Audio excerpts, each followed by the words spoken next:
So here's something worth thinking about as you settle in tonight.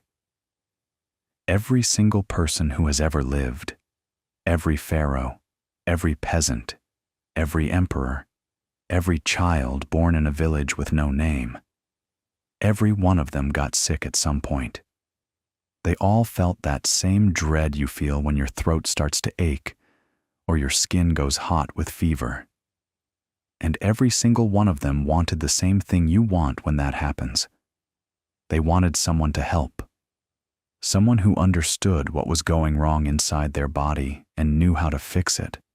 That desire, that deeply human need to heal and be healed, it's one of the oldest impulses we have. And the story of how we went from having absolutely no idea what was happening inside our own bodies to the astonishing, imperfect, miraculous medical world we live in now. That story is one of the greatest stories ever told. So let's just lie here and walk through it together, slowly, from the very beginning. And I mean the very beginning. Because before there were doctors, before there were hospitals, before anyone had ever heard the word medicine, people still got hurt. They still got sick, and they still tried to do something about it. If you go back tens of thousands of years to a time when humans lived in small bands of hunter-gatherers moving across landscapes that were wild and dangerous, you find evidence that people cared for each other when things went wrong. There's a Neanderthal skeleton found in a cave in Iraq, Shanidar Cave it's called, dating back roughly 60,000 years. And this individual had injuries that would have been debilitating. A crushed eye socket, a withered arm, damage to the leg. This person couldn't have survived alone. Someone fed them, protected them, kept them alive for years after those injuries. That's not medicine in any formal sense, but it's the seed of it. It's the recognition that when someone in your group is suffering, you do something. You try. Now, what did trying look like in those earliest days? Mostly, it looked like magic. And I don't mean that dismissively. I mean that the framework people used to understand illness was a spiritual one. If you didn't know about bacteria, if you didn't know about viruses or organ failure or genetic disorders, then sickness looked like something from outside, something that invaded you, an evil spirit, a curse from an enemy, punishment from a god you'd offended. And so the first healers weren't really what we'd call doctors. They were shamans, medicine men, spiritual intermediaries. Their job was to figure out which spirit was angry or which taboo had been broken and to perform the right ritual to fix it. Chanting, drumming, laying on of hands, herbal concoctions that might have had real pharmacological effects mixed in with ones that did absolutely nothing. It was a package deal. The spiritual and the practical all tangled together. And here's the thing. Some of it worked. Not the chanting, probably, but the herbs. Many of them genuinely did something. Willow bark, for instance. People figured out thousands of years ago that chewing on willow bark helped with pain and fever. They didn't know why. They couldn't have told you that the bark contained salicin, which your body converts into something chemically very close to aspirin. They just knew it helped.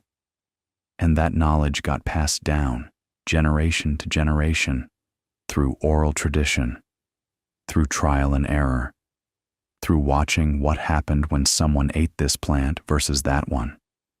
A lot of people must have gotten very sick or died, testing things that turned out to be poisonous. But the knowledge that survived, the remedies that actually worked, those became the foundation of folk medicine traditions all over the world. It's a kind of slow, collective, deeply costly experiment that played out over millennia. But let's move forward a bit to when things start to get more organized. Because the real story of medicine medicine as a system, as a body of knowledge that gets written down and taught and debated. That story begins in the ancient civilizations. And one of the first places it begins is in Mesopotamia, in the land between the Tigris and Euphrates rivers, in what's now Iraq. We're talking about roughly 2000 BCE, give or take a few centuries. The Sumerians and Babylonians left behind clay tablets, thousands of them, and some of those tablets are medical texts. One of the oldest known medical documents is a Sumerian tablet from around 2100 BCE that lists a collection of prescriptions, recipes, essentially. Mix this mineral with that plant extract, apply it as a poultice, wash the wound with beer. Beer shows up a lot, actually, because the alcohol in it probably did help clean wounds, even though nobody understood why. But here's what's fascinating about Babylonian medicine. It existed in two parallel tracks. On one track, you had the Ashipu, the exorcist, the spiritual healer, whose job was to diagnose which demon or angry god was responsible for the illness and to perform the right incantation to drive it out. On the other track, you had the Asu, the practical healer, who dealt in bandages and drugs and physical treatments. And a patient might see both. You might get your incantation and your herbal remedy on the same visit. To the Babylonians, this wasn't contradictory at all. The spiritual and the physical were just two aspects of the same problem, and their diagnostic methods were, well, they were creative, let's say. One of the most important Babylonian medical texts is called the Diagnostic Handbook, compiled by a scholar named Esagil Kin Apli around 1069 BCE. It's remarkably systematic. It goes through symptoms from head to toe, describes what the healer might observe, and offers prognoses. But the diagnoses themselves are often things like, the hand of the god Shamash has seized him, or a ghost is bound to him. The observation was careful, the interpretation was mythological, and that tension between careful observation and incorrect explanation is going to be a theme that runs through the entire history of medicine. People are often very good at noticing what's happening. They're much slower to figure out why. Now, let's cross over to Egypt, because something remarkable was happening along the Nile at roughly the same time, and in some ways, the Egyptians went further. Egyptian medicine is famous partly because of one extraordinary document, the Edwin Smith Papyrus. It's named after the American collector who bought it in Luxor in 1862, but the papyrus itself dates to around 1600 BCE. And it's probably a copy of a text that's even older, possibly going back to around 2500 BCE to the age of the pyramids. And what makes it remarkable is its tone. It's rational. It's clinical. It describes 48 surgical cases, injuries mostly, things like fractures and dislocations and wounds, and for each one it gives a title, an examination procedure, a diagnosis, and a treatment plan. And the treatments are practical. Set the bone, apply a splint, use adhesive strips to close a wound. There's very little magic in it. It reads, in places, almost like a modern case study. The person traditionally associated with this tradition is Imhotep, who lived around 2650 BCE. He was the architect of the step pyramid at Saqqara, so he was an engineer first, which is kind of wonderful. But he was also revered as a healer, and over the centuries after his death, the Egyptians gradually elevated him to the status of a god of medicine. The Greeks later identified him with their own healing god, Asclepius. So here's a real historical person, an engineer and physician, who became literally divine in the cultural memory. That tells you something about how desperately people wanted to believe that healing was possible, that someone out there really understood the body. But the Egyptians also had their version of the spiritual approach. The Ebers Papyrus, which dates to around 1550 BCE, is a much longer medical text, and it's a wild mix. Some of it is genuinely useful. Descriptions of intestinal parasites, treatments for eye diseases, even what seems to be a description of diabetes. But it also includes spells and incantations, and some of the remedies are, well, let's just say they involve ingredients like crocodile dung and donkey teeth. The Egyptians were pragmatists, but they hedged their bets. If the poultice didn't work, maybe the spell would. And here's something that's easy to overlook but really matters. The Egyptians practiced mummification. For thousands of years, they were routinely opening up human bodies, removing organs, studying the insides of people in a way that almost no other ancient culture did. And yet, and this is genuinely puzzling, their anatomical knowledge remained surprisingly limited. They knew the heart was important.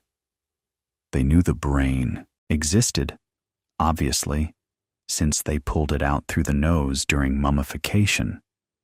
But they didn't think the brain did much. They thought the heart was the seat of intelligence and emotion, and they believed the body was organized around a system of channels called metu, which carried air, blood, water, and other substances. Some of those channels correspond roughly to blood vessels. Others seem to be purely imaginary. The point is, they were looking right at the anatomy, handling it with their own hands, and still getting the big picture wrong. Because seeing is not the same as understanding.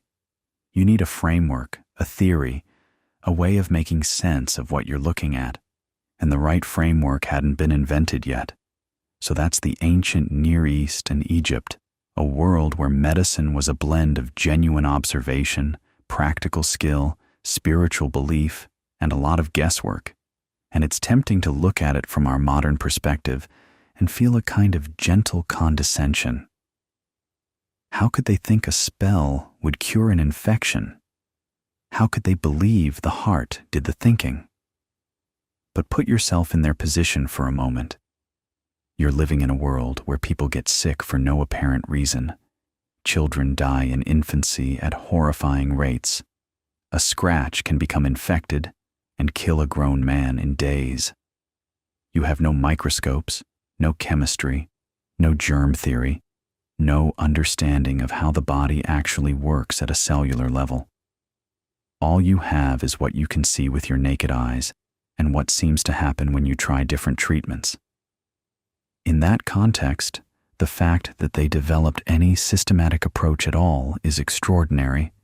They were building the first rough scaffolding of medical knowledge, and even though most of it would eventually be torn down and replaced, the impulse, observe carefully, record what you find, try to find patterns, that impulse was exactly right.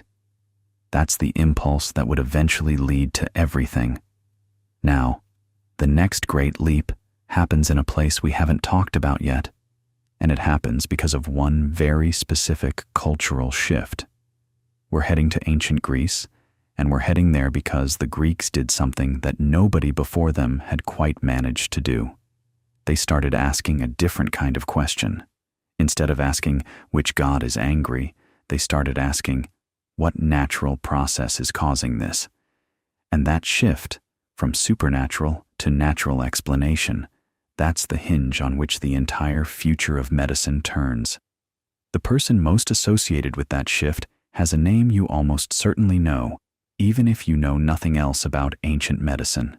His name is Hippocrates, and he was born on the island of Kos in the Aegean Sea, around 460 BCE, and the story of what he and his followers did and how it shaped medicine for the next 2,000 years, for better and, in some surprising ways, for worse. That story is one of the most fascinating threads in all of medical history, because Hippocrates, or more accurately, the tradition that grew up around his name, gave medicine its identity. He gave it a philosophy, an ethical framework, a way of thinking about the body that persisted for centuries. And yet, some of the ideas that came out of that tradition would also end up trapping medicine in a kind of intellectual cage, one that it wouldn't fully escape for nearly 2 millennia. So let's settle into this, because it deserves some real time. Here's the first thing you need to know about Hippocrates.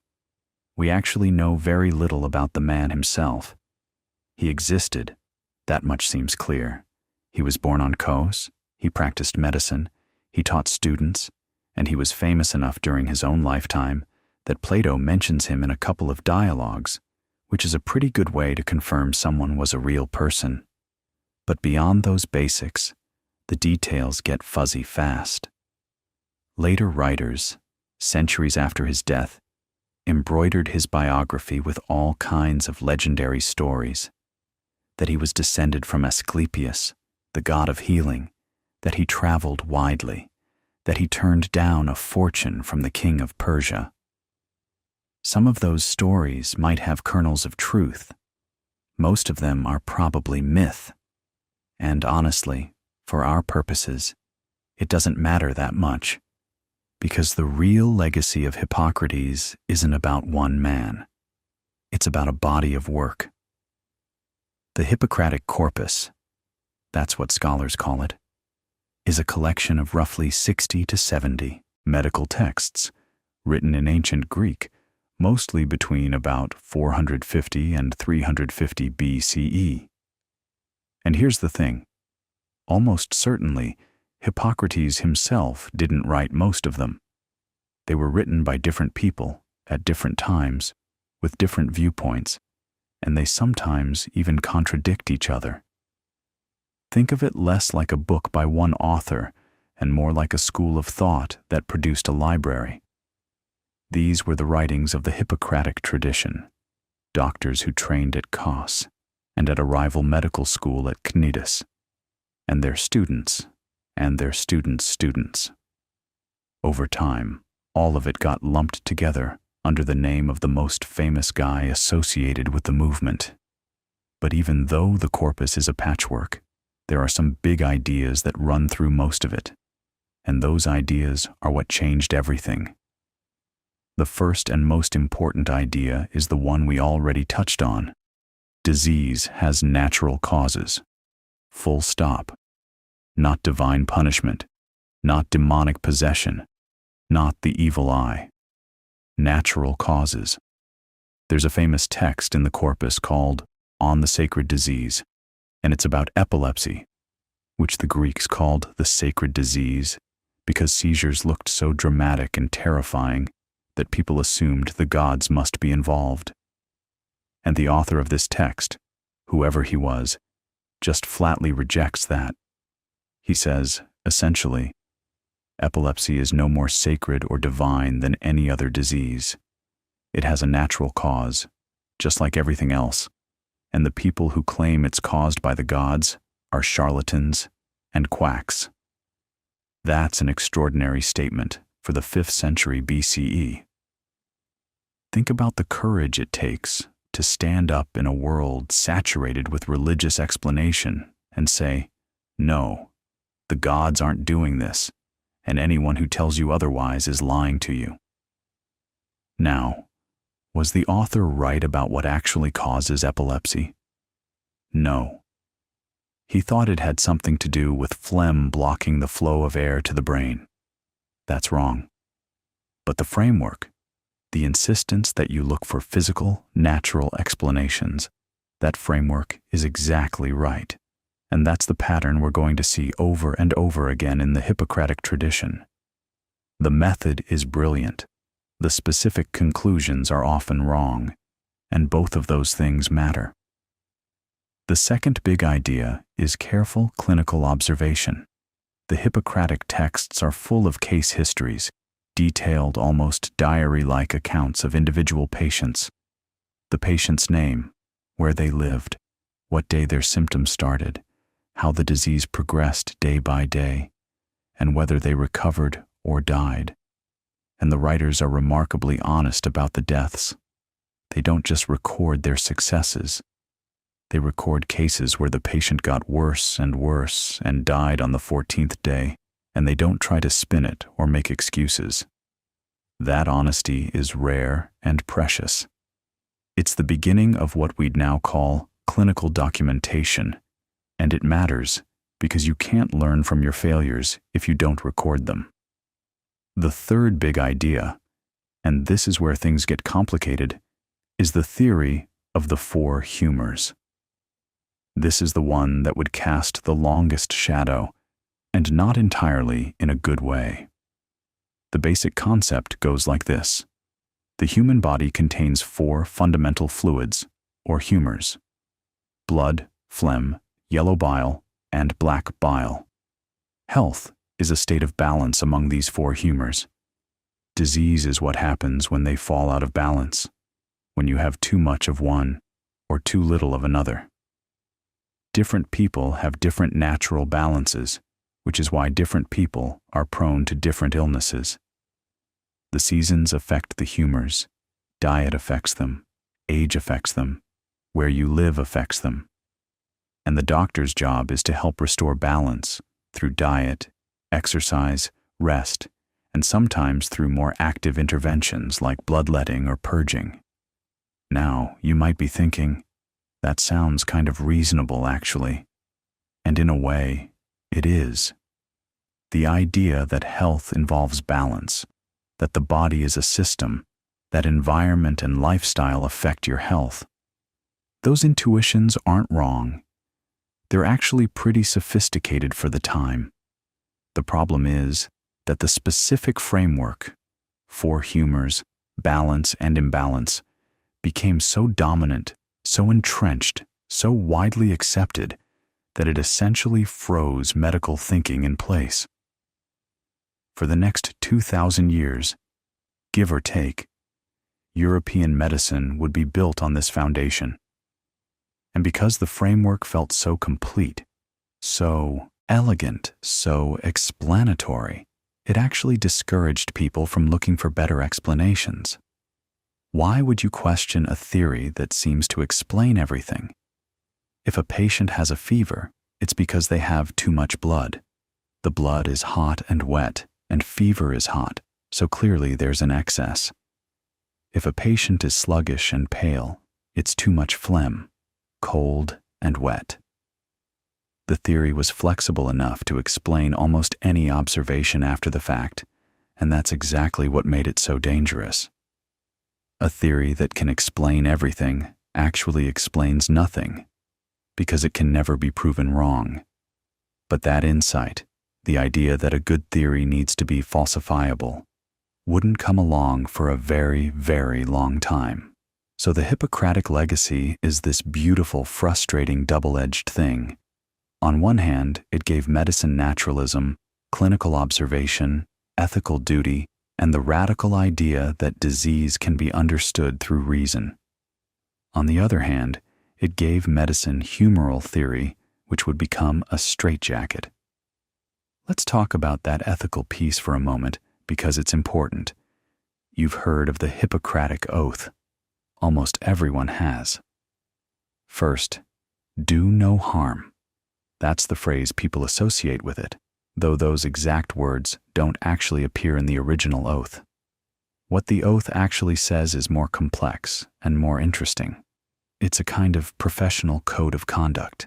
The physician swears to treat patients to the best of their ability, to avoid harm and injustice, to keep patient confidences, to not take sexual advantage of patients or their household members, and to honor their teachers. Some of the specific provisions feel very modern, others feel alien. There's a clause about not performing surgery, for instance, which probably reflects a division of labor between physicians and surgeons that was specific to that time and place. But the core idea, that a doctor has a moral obligation to the patient, that medicine is not just a skill, but a calling with ethical responsibilities. That idea has resonated for 25 centuries. Medical schools still administer versions of the oath today. Not the original version usually, but adapted ones that preserve the spirit. And here's something worth sitting with for a moment. The Hippocratic writers understood something that's easy to forget. Medicine is dangerous. A doctor who doesn't know what they're doing, or who acts carelessly, or who prioritizes their own interests over the patient's, that doctor can cause tremendous harm. The oath is, in a way, an acknowledgement of that power imbalance. The patient is vulnerable. The doctor has knowledge and authority, and the oath says, "You will not abuse that." Now, while the Hippocratic tradition was developing on the Greek islands and mainland, something else was happening in the broader Greek world that would matter enormously for medicine. Alexander the Great conquered a vast empire, and after his death in 323 BCE, that empire fractured into successor kingdoms. One of those kingdoms was Ptolemaic Egypt, centered on the city of Alexandria. And Alexandria became, for a brief and remarkable window, the most important city in the world for the advancement of medical knowledge. The reason is almost shockingly simple.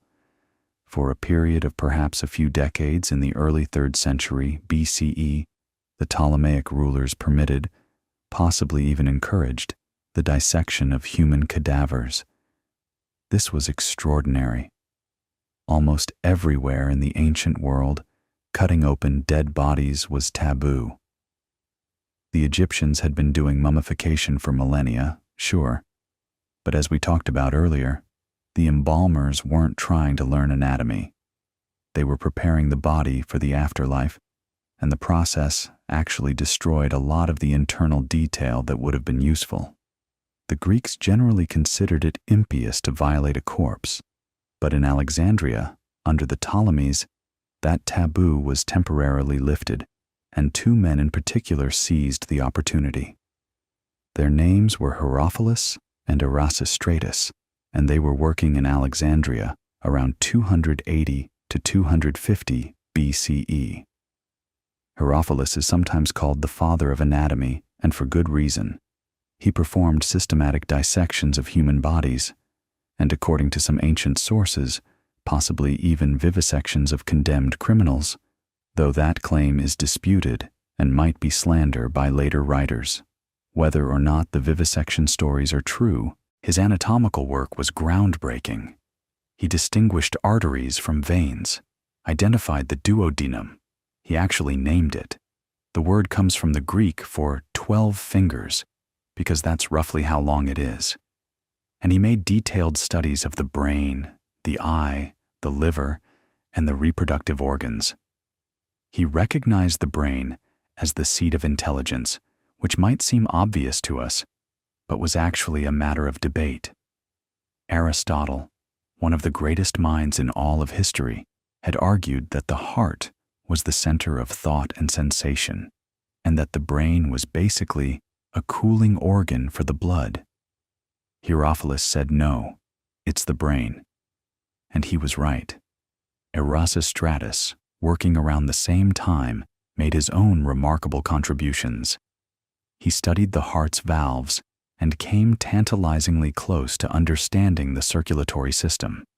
He recognized that the heart functioned as a kind of pump, and he traced the branching networks of veins and arteries into finer and finer vessels. He didn't get it all right. He thought arteries carried air, not blood, which was wrong. But his mechanical, almost engineering-minded approach to the body was ahead of its time by centuries. And then the window closed. The cultural permission to dissect human bodies was withdrawn, and it wouldn't fully reopen in the Western world for over 1,000 years. Think about what that means. For a brief moment, these 2 men had access to the most fundamental source of medical knowledge, the actual structure of the human body, and then that access was taken away. The knowledge they gained was preserved in their writings, but the ability to check their work, to correct their errors, to build on their discoveries through further dissection. That was gone. Medicine would have to make do with animal dissection, external observation, and the writings of the ancients. And this brings us to the figure who would dominate Western medicine more completely than any other single person in history.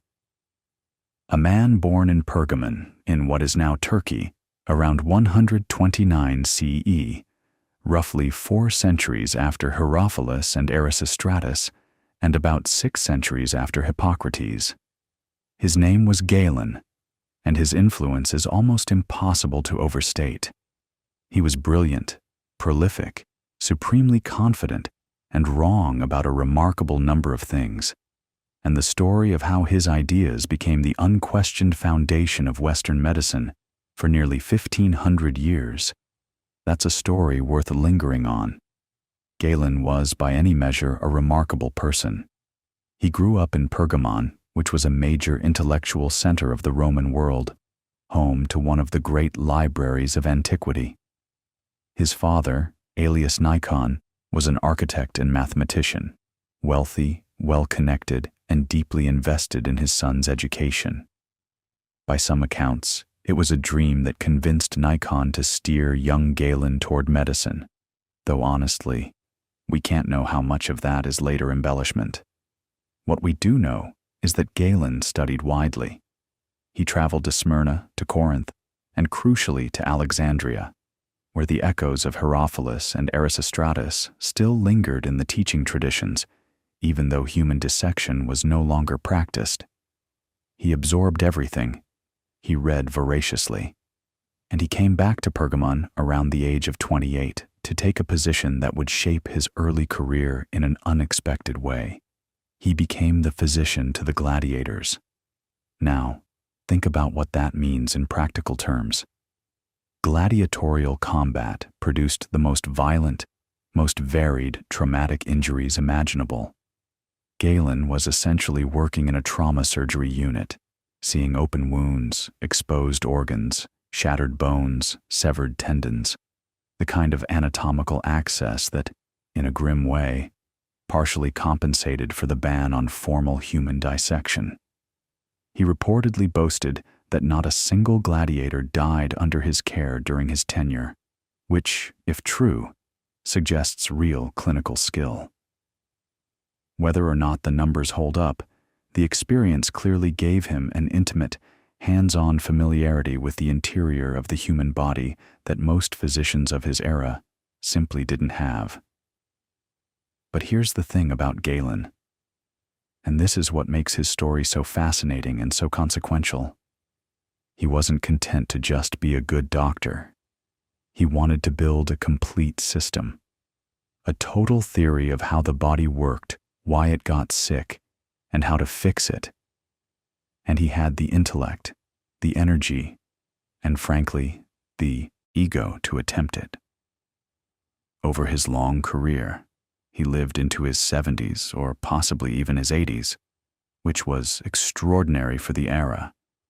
He produced somewhere in the neighborhood of 300 to 500 treatises. Not all of them survive, but what does survive fills thousands of pages. He wrote about anatomy, physiology, pharmacology, pathology, diagnosis, treatment, philosophy, logic. He was, in a sense, trying to be the final word on everything. And for his anatomy, since he couldn't routinely dissect human cadavers, he dissected animals. Lots of animals. Barbary macaques, pigs, goats, oxen. He was meticulous and skilled in his dissections, genuinely gifted at the work. He performed live demonstrations, vivisections even, where he would cut the recurrent laryngeal nerve in a pig to show that the brain controlled the voice and the pig would stop squealing mid-cry.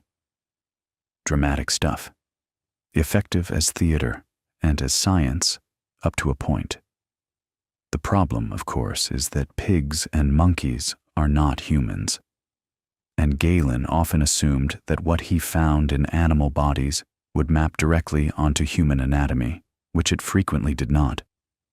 His model of the circulatory system is a perfect example. Galen understood that blood was important. That was obvious.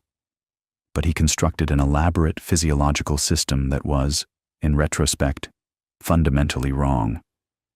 He believed the liver was the central organ of the blood system, that it continuously manufactured blood from digested food.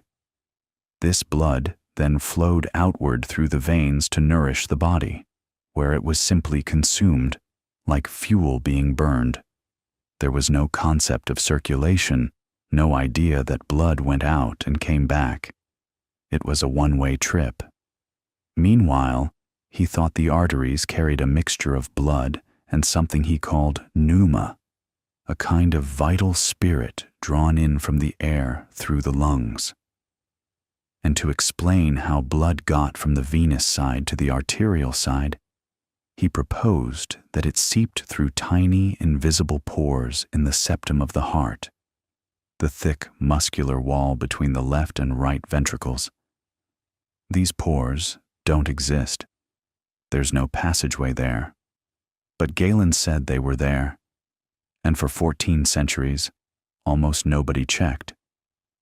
That's the part that should really make you pause. Not that Galen was wrong.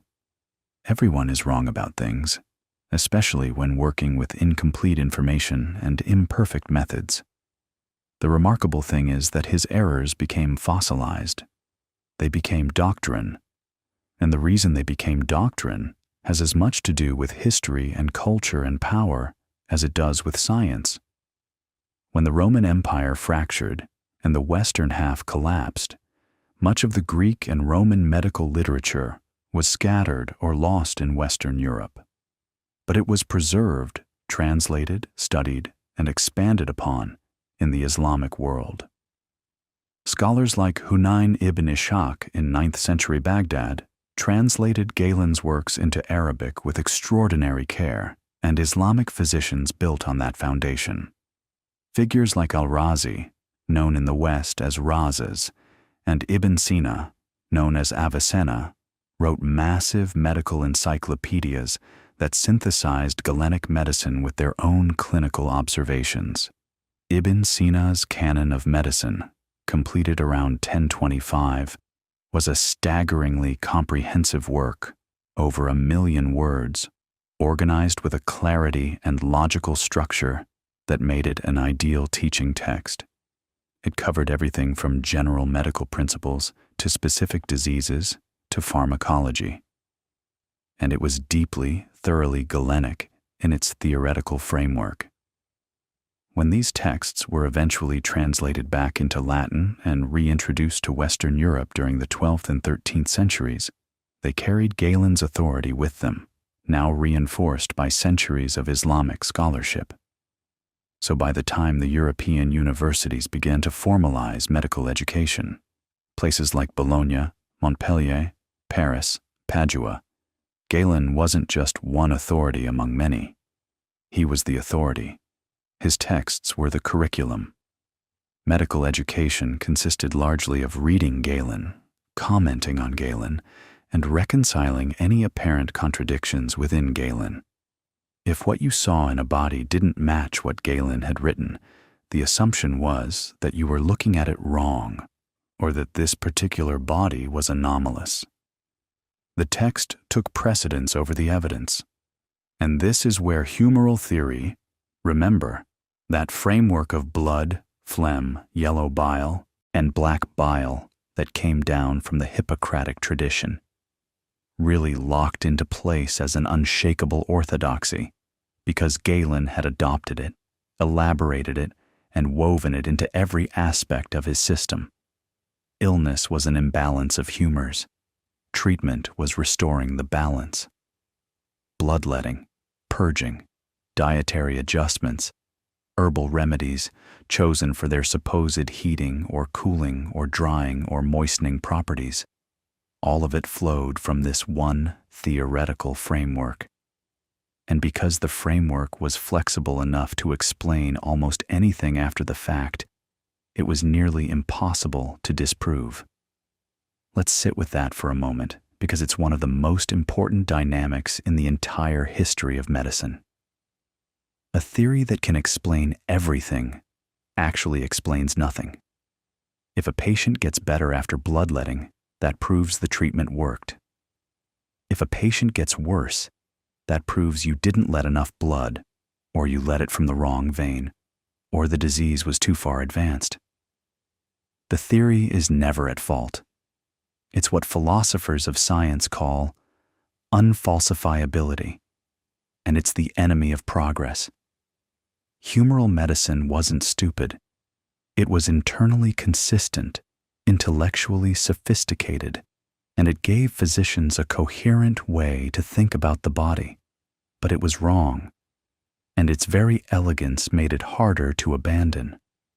Now, there were people within the Islamic medical tradition who pushed back against Galen in specific ways.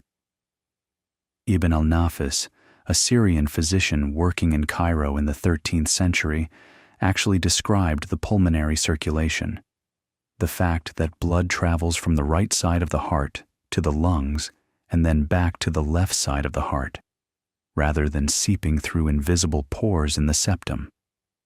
He wrote this down, clearly and explicitly, around 1242. And it was largely ignored. His manuscript survived, but it didn't reshape the mainstream understanding of anatomy. The weight of Galenic authority was simply too heavy.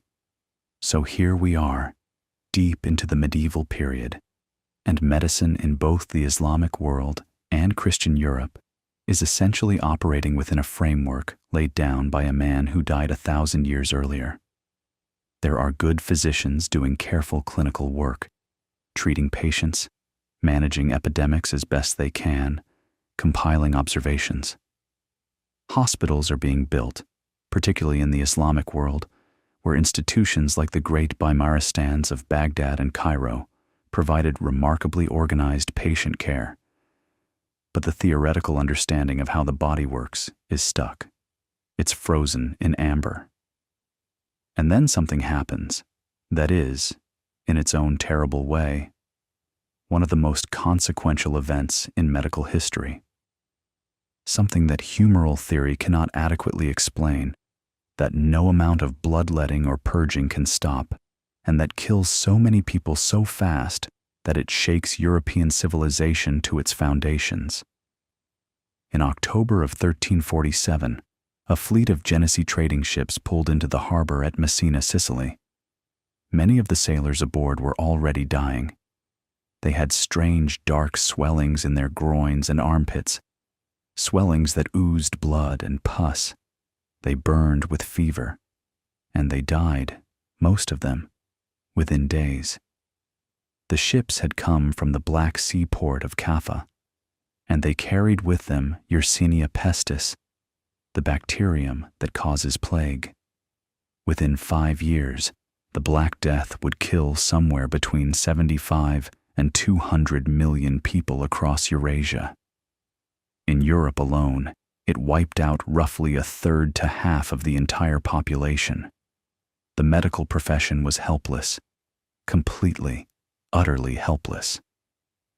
Physicians tried everything their training told them to try. They adjusted humors. They prescribed theriac, an ancient compound of dozens of ingredients that was supposed to be a universal antidote. They recommended aromatic herbs and vinegar to ward off the corrupted air, the miasma that they believed carried the disease. Some of them fled. Many of them died alongside their patients. And the public noticed. They noticed that the doctors couldn't save them, couldn't even explain what was happening in terms that led to any useful action. The crisis of confidence was profound, even if it didn't immediately overturn the old systems. What it did was plant a seed of doubt. If the ancient authorities had all the answers, why were the streets filled with corpses? That doubt would take a long time to flower. But it was there, quietly growing, as Europe began to rebuild itself in the aftermath of the plague. And in the decades and centuries that followed, a series of developments would begin to crack open the Galenic edifice, slowly at first, then with gathering force. The first, and in many ways the most dramatic of these cracks, came from an unlikely source, a brash, confrontational figure working in the anatomy theater of the University of Padua in the middle of the 16th century. His name was Andreas Vesalius, and he was about to do something that nobody had seriously attempted in over 1,000 years. He was going to look at the human body with his own eyes and trust what he saw over what the ancient texts told him. And that simple act, looking, really looking, and then having the courage to say, "The book is wrong," that changed everything. Vesalius was young when he did it, shockingly young. He was born in Brussels in 1514 into a family with deep medical roots. His father was a pharmacist who served the Holy Roman Emperor. His grandfather had been a physician. His great-grandfather had been a physician. Medicine was practically the family trade. And from an early age, Andreas was obsessed with anatomy, not in an abstract, scholarly way, in a visceral, hands-on way. As a student, he reportedly haunted the execution grounds outside the city walls, scavenging bones from gibbets and decomposing remains. He'd bring them home, clean them, study them. He once stole an entire skeleton from a roadside gibbet, sneaking back at night to collect the pieces. This was not a young man content to sit in a lecture hall while a professor read aloud from Galen and a barber surgeon did the actual cutting down below. He wanted his own hands in the body. He studied at the University of Paris, which was still deeply conservative and thoroughly Galenic in its approach. Then he moved to Padua, in the Republic of Venice, and this is where things got interesting. Padua was different. The University of Padua had a tradition of relative intellectual freedom, partly because Venice itself was commercially minded and somewhat independent of papal authority. The medical faculty there was open to new approaches in a way that Paris was not. Vesalius arrived in 1537, and here's a detail that always amazes me. He was appointed professor of surgery and anatomy the very next day after receiving his doctorate. He was 23 years old, and almost immediately, he started doing something radical. He started performing the dissections himself. You have to understand, the standard practice at most European universities was this bizarre three-person arrangement. The professor sat up high in a chair, literally an elevated chair, a cathedra, and read from Galen's text. Below him, a demonstrator pointed to the relevant structures, and below the demonstrator, a barber surgeon actually did the cutting. The professor never touched the body. The whole point of the exercise was to illustrate what Galen had already written, not to discover anything new. If something in the body didn't match the text, the assumption was that the body was anomalous, or the dissection had been done poorly. The text was always right. Vesalius threw all of that out. He came down from the chair. He picked up the scalpel himself. He dissected with his own hands and encouraged students to crowd around and see for themselves. And as he did this, over months and years of careful, systematic dissection of human cadavers, he started finding errors. Lots of them. The human jaw, for instance. Galen had described it as being made of two bones, because in dogs and monkeys it is. In humans, it's one bone. The human liver, Galen had described it with multiple lobes, again based on animal anatomy. The human liver has only two main lobes. The rete mirabile, that supposed network of blood vessels at the base of the brain that Galen said was essential for producing animal spirit. Vesalius looked for it, dissected brain after brain. It simply wasn't there. It exists in ungulates, in hoofed animals, but not in humans. Galen had never dissected a human brain, so he'd assumed it was there. Each of these findings was, by itself, a relatively small anatomical point. But taken together, they amounted to a devastating conclusion. Galen had been describing animal anatomy and projecting it onto humans.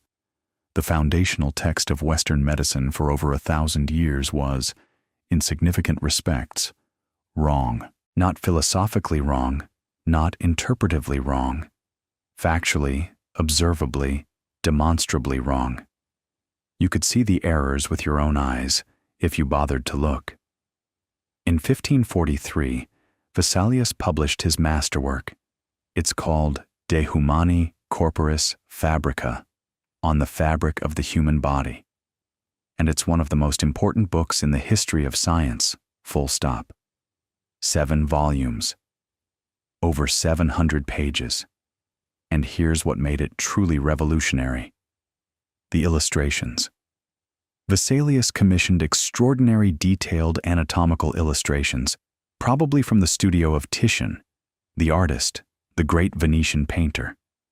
The figures are shown in dramatic poses, standing in landscapes, their muscles and organs displayed with an artistic beauty and an anatomical precision that had never been achieved before. These weren't crude diagrams. They were works of art that also happened to be the most accurate representations of human anatomy the world had ever seen. The Fabrica was based on what Vesalius had actually observed in human bodies, not on what Galen had written about animal ones. And Vesalius was explicit about the errors he'd found. He documented over 200 points where Galen was wrong. 200. Think about what that meant for the medical establishment. Their entire anatomical framework, the foundation on which everything else was built. Diagnosis, surgery, understanding of disease, was riddled with mistakes.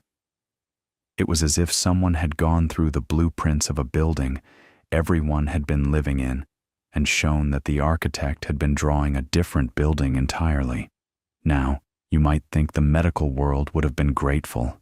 They were not. Many established physicians were furious. Vesalius's own teacher, Jacobus Silvius in Paris, called him a madman, a slanderer of Galen. Silvius actually argued that human anatomy must have changed since Galen's time, that tight-fitting clothes and narrow shoes had altered the shape of human bones. That's how committed people were to defending the texts. They would rather believe that the human body itself had changed than admit that Galen had made errors. Vesalius, for his part, seemed to have been genuinely shaken by the backlash. He reportedly burned some of his unpublished manuscripts and largely withdrew from anatomical research, taking a position as court physician to Emperor Charles V. He was only 29. It's one of those bittersweet moments in history. A young genius does the most important work of his life, gets attacked for it, and essentially stops. He died in 1564 at just 49 during a pilgrimage to the Holy Land, under circumstances that remain somewhat mysterious. But the Fabrica couldn't be unwritten. It had demonstrated a principle that was more important than any individual anatomical finding. That direct observation of nature trumps the authority of ancient texts. That you should believe your eyes over someone else's words. It sounds obvious to us now, but in the 16th century, it was genuinely revolutionary, and it opened the door for everything that came after. Because here's the thing, correcting Galen's anatomy was just the beginning. The much bigger question was about how the body actually works. What does the blood do? How does it move? What are the organs actually for? Galen's physiology, remember, was built on this idea that blood was continuously produced in the liver, flowed outward through the veins to nourish the body, and was consumed. There was no circulation, no return flow, The arteries carried a different substance, blood mixed with pneuma, vital spirit, and the two systems were mostly separate. Blood supposedly crossed from the right side of the heart to the left through invisible pores in the septum, that thick muscular wall between the ventricles. Vesalius himself had been skeptical of those septal pores. He'd looked at the septum, probed it, and couldn't find any passages. But he stopped short of proposing an alternative. That next step, actually figuring out how blood moves through the body, would fall to someone else, working about 80 years later. William Harvey, an English physician, would take the anatomical foundation that Vesalius had laid and build upon it something extraordinary, the first correct description of the circulatory system. Harvey was born in Folkestone, England, in 1578. He studied at Cambridge and then, crucially, traveled to Padua, the same University of Padua where Vesalius had worked, to study under Hieronymus Fabricius, who was himself a successor in the Vesalian tradition. Fabricius had discovered the valves and veins. He'd noticed these little flap-like structures inside the veins and had described them carefully, but he didn't quite understand what they were for. He thought they might slow the flow of blood to prevent it from pooling in the extremities. He was still working within the galenic framework, where blood flows one way, outward from the liver, so the idea that the valves might indicate a return flow simply didn't occur to him. But it occurred to Harvey. And this is where Harvey's genius shows. He didn't just look at anatomy, he thought about quantities. He did something almost nobody in medicine had done before. He did math. He estimated the volume of the left ventricle of the heart. Roughly 2 ounces of blood, he figured. He counted the heartbeats per half hour. Let's say about 72 per minute, so roughly 2,000 beats in half an hour. If the heart pumped even a fraction of its capacity with each beat, say about 2 ounces, then in just 30 minutes, the heart would pump more blood than the entire body contained. Far more. The numbers were inescapable.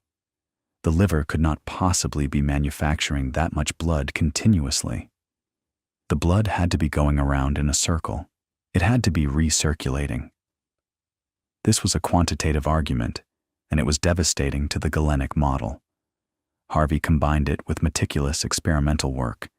He tied off arteries and veins in living animals and observed what happened. Tie off an artery, and the vessel swells on the side closer to the heart. Tie off a vein, and it swells on the side farther from the heart. The blood in arteries flows away from the heart. The blood in veins flows back toward it. The valves that Fabricius had discovered made perfect sense now. They were one-way valves, ensuring that venous blood could only flow in one direction, back to the heart. Harvey published his findings in 1628 in a slim book called Exercitatio Anatomica de Motu Cordis et Sanguinis in Animalibus, an anatomical exercise on the motion of the heart and blood in animals, usually just called de motu cordis. And like Vesalius before him, Harvey faced fierce resistance. Many physicians simply refused to accept it.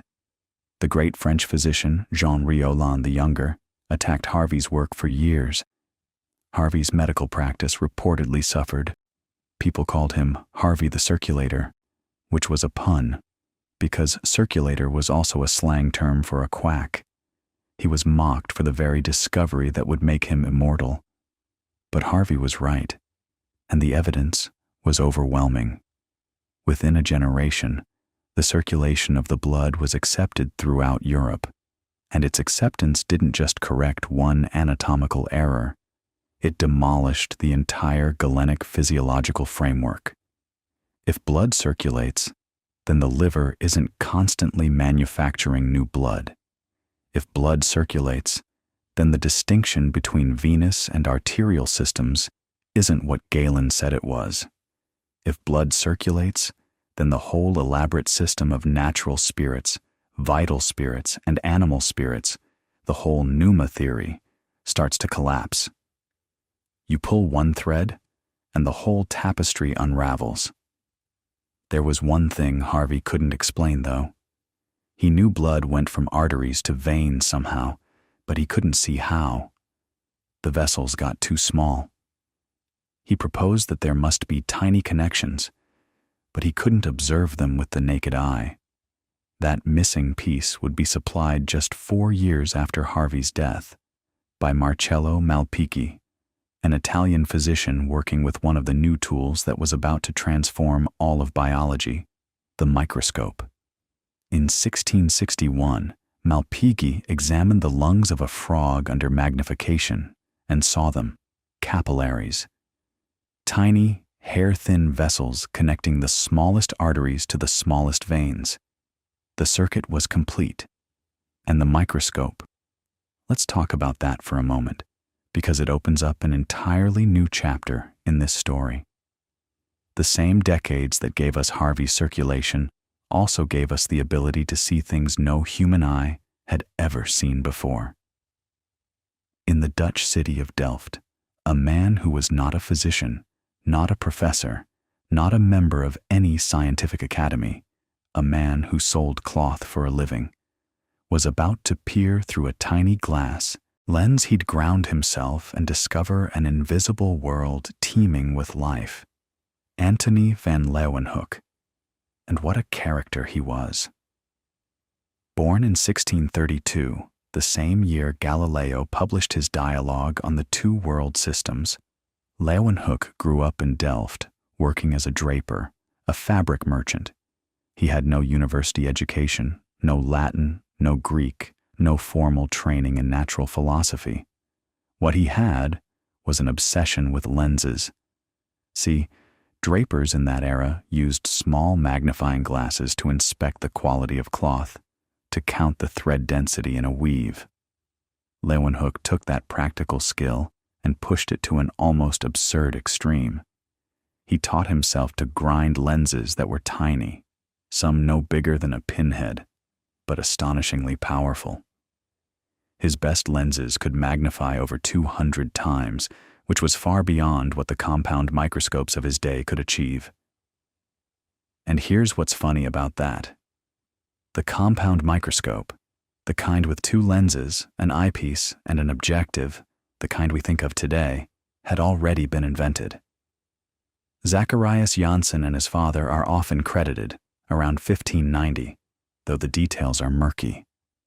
Robert Hooke in England had published his gorgeous book, Micrographia, in 1665, full of stunning illustrations of fleas and cork cells and razor edges seen under magnification.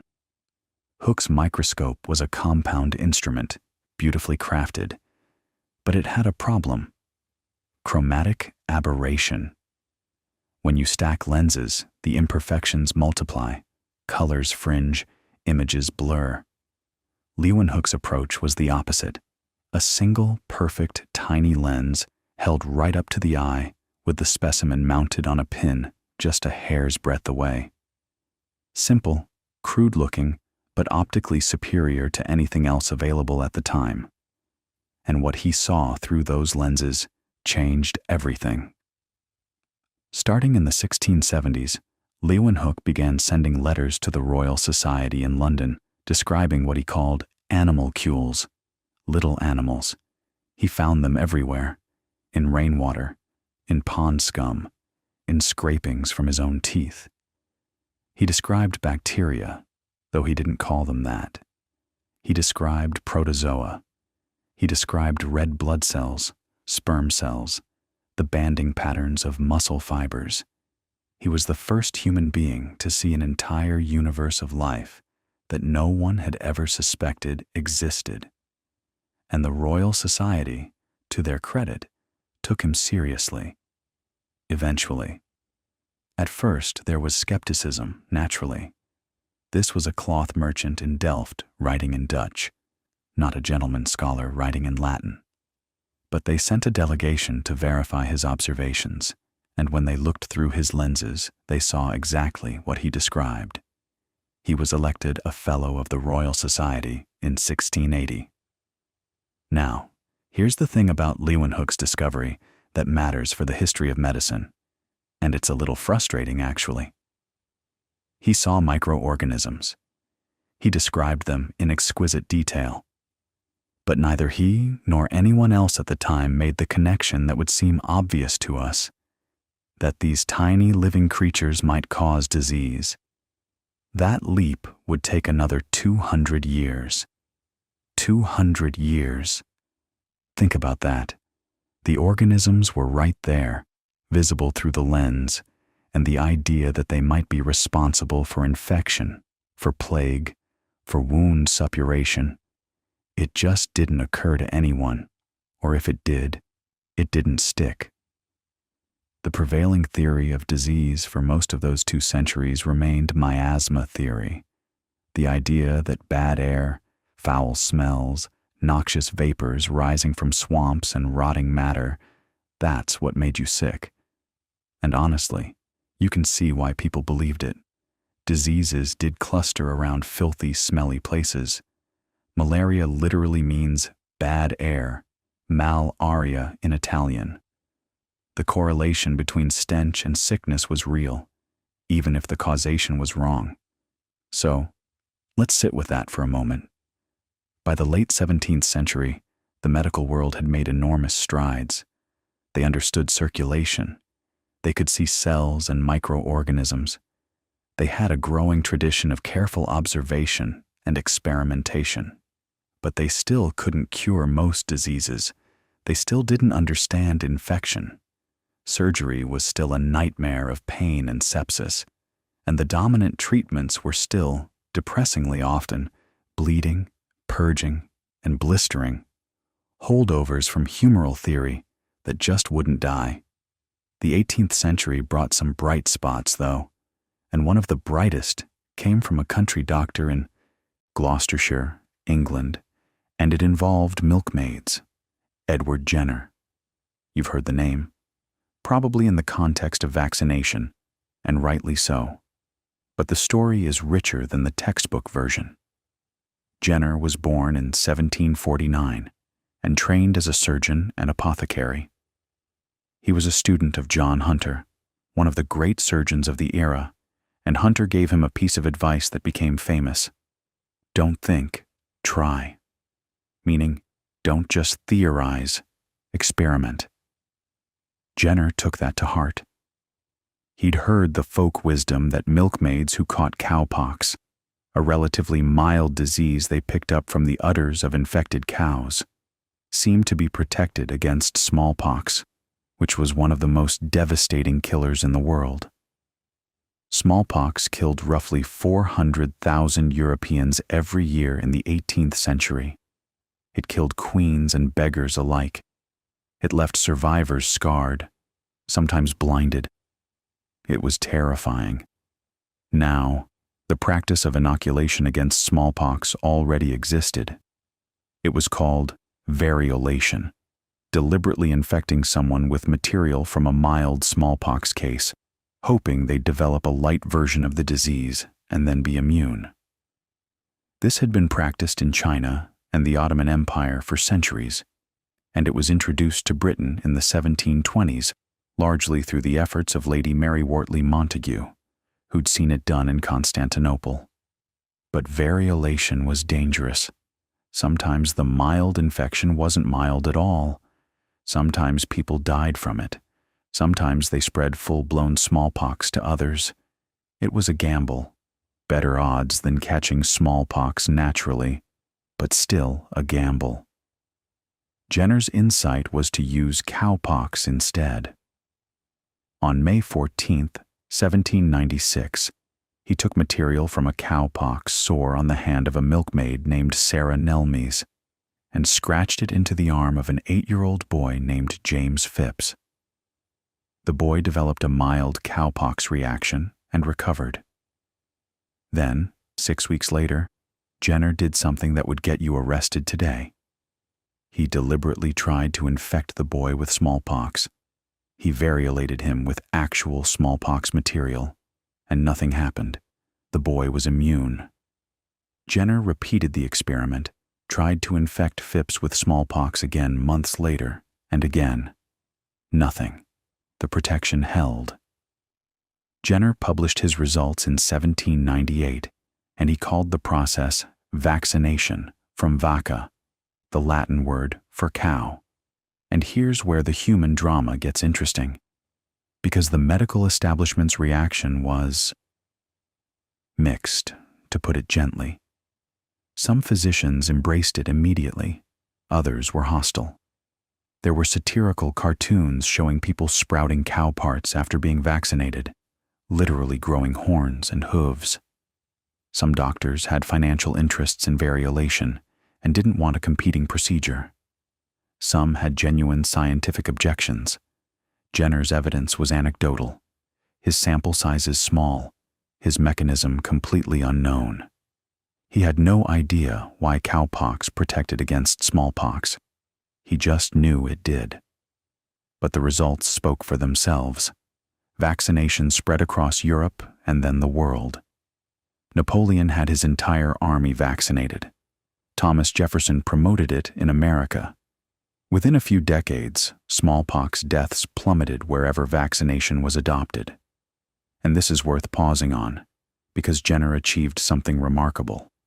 He developed an effective medical intervention without understanding the underlying biology at all. He didn't know about viruses. He didn't know about the immune system. He didn't know about antibodies or T cells or any of it. He observed a pattern, tested it, and it worked. Sometimes medicine advances through deep understanding, and sometimes it advances through careful observation and a willingness to try. Don't think, try. But the deeper understanding, the why, that was coming. And it would come from an unlikely place, or rather, from an unlikely problem. Not a human disease at all, but a crisis in the French wine industry. By the mid-19th century, French winemakers and brewers were losing enormous amounts of money because their products kept spoiling. Wine would turn to vinegar. Beer would go sour. Silkworms were dying of a mysterious disease. And in 1856, a chemist in Lille, not a physician, not a biologist, a chemist, was asked to investigate. His name was Louis Pasteur, and he was about to transform our understanding of life, disease, and death in ways that would ripple through every corner of medicine. Pasteur was already well known for his work on crystals and molecular chirality, the handedness of molecules, which is a beautiful piece of chemistry, but not really our story tonight. What matters is that when he turned his attention to fermentation, the prevailing view was that it was a purely chemical process. Justus von Liebig, one of the most prominent chemists in Europe, insisted that fermentation was just decomposition, organic matter breaking down through chemical reactions, no living organisms involved. Pasteur looked through his microscope and saw something different. He saw yeast, living yeast cells, actively consuming sugar and producing alcohol. Fermentation wasn't chemistry. It was biology. It was life. And that insight, that specific living organisms cause specific chemical changes, became the foundation for something much bigger. Because if living microorganisms could turn sugar into alcohol, and if other microorganisms could turn wine into vinegar, then maybe, just maybe, specific microorganisms could cause specific diseases. This was the germ theory of disease, and Pasteur wasn't the only one thinking along these lines. In fact, the idea had been floating around in various forms for centuries. Girolamo Fracastoro had proposed something like it back in 1546, suggesting that disease was spread by tiny seeds or spores. But nobody could prove it. Nobody could show the mechanism. And miasma theory was so deeply entrenched, so intuitively satisfying. Bad smells cause bad health, clean air brings good health, that germ theory seemed almost absurd to many physicians. But the evidence was building. In 1847, a young Hungarian physician working in a Vienna maternity hospital had already stumbled onto one of the most important clues, and his story is one of the most heartbreaking in all of medical history. His name was Ignaz Semmelweis, and what he discovered was so simple, so obvious in retrospect, that it's almost painful to think about how long it took the world to listen. He noticed that women giving birth in the ward staffed by medical students and doctors were dying of puerperal fever, childbed fever, at rates 5 to 10 times higher than women in the ward staffed by midwives. And he figured out why. The doctors were coming straight from performing autopsies on cadavers, and without washing their hands, they were examining living patients. They were carrying what Semmelweis called cadaverous particles, from the dead to the living, and those invisible particles were killing mothers. Think about that for a second. These were doctors, highly trained, well-meaning physicians, and they were the ones causing the deaths. Not disease floating in on bad air, not some imbalance of humors. The doctors themselves, with their unwashed hands, were the vectors. Semmelweis instituted a simple policy in his ward. Before examining any patient, every doctor and medical student had to wash their hands in a solution of chlorinated lime. That's it. That was the intervention. And the mortality rate in his ward dropped almost immediately, from around 10% down to about 1 or 2%. In some months, it dropped to 0. 0 mothers dying of childbed fever. The numbers were staggering, undeniable. You'd think the medical establishment would have celebrated. You'd think they would have immediately adopted hand washing everywhere. But here's the thing. They didn't. They pushed back, hard. And the reasons are complicated and deeply human. And they tell you a lot about how resistant even smart, educated people can be when confronted with evidence that threatens their worldview and, more importantly, their self-image. Because what Semmelweis was really saying, even if he didn't frame it this way, was that doctors were killing their patients. That the very act of medical intervention, the thing doctors believed was helping, was actually introducing death. That's an incredibly difficult thing to hear. It implies negligence. It implies guilt. And in the hierarchical, status-conscious world of 19th century Viennese medicine, where senior physicians were essentially aristocrats of the intellect, being told by a young Hungarian outsider that you needed to wash your hands like some common laborer. Well, it didn't go over well. Semmelweis also didn't help his own case. He wasn't a great communicator. He didn't publish his findings promptly or systematically. He could be abrasive, confrontational. He wrote angry open letters to prominent obstetricians, accusing them of being murderers, which, in a sense, they were, but telling someone that is not exactly a winning persuasion strategy. Over the years, his frustration curdled into something darker. His behavior became increasingly erratic. In 1865, he was committed to a mental asylum, and he died there just 2 weeks later, at the age of 47. Some accounts suggest he was beaten by guards. The exact cause of death is debated. Possibly septicemia, possibly from an infected wound on his hand. There's a grim irony in that, if it's true. The man who understood that infection could be transmitted through contact may have died of an infection himself, inside the walls of an institution that was supposed to help him. His vindication came later, much later. And it came because the germ theory he had been groping toward, without microscopes, without microbiology, working purely from clinical observation and statistics, was finally proven by others who had the tools and the temperament to make the case stick. And this brings us back to Pasteur, because Pasteur didn't stop with fermentation. Through the 1860s, he conducted a series of elegant experiments that systematically dismantled the old idea of spontaneous generation, the notion that life could arise from nothing, that maggots just appeared on rotting meat, that microorganisms materialized out of thin air.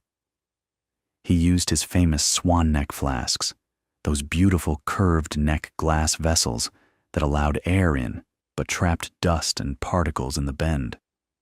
Broth in a swan neck flask stayed clear and sterile indefinitely. Break the neck off, exposing the broth to ordinary air and its invisible passengers, and within days it was cloudy with microbial life. The organisms weren't appearing from nothing. They were arriving from somewhere. They were in the air, on surfaces, on hands, everywhere. This was the conceptual breakthrough that made germ theory credible. If microorganisms didn't spontaneously generate, but instead traveled and reproduced, then they could be transmitted.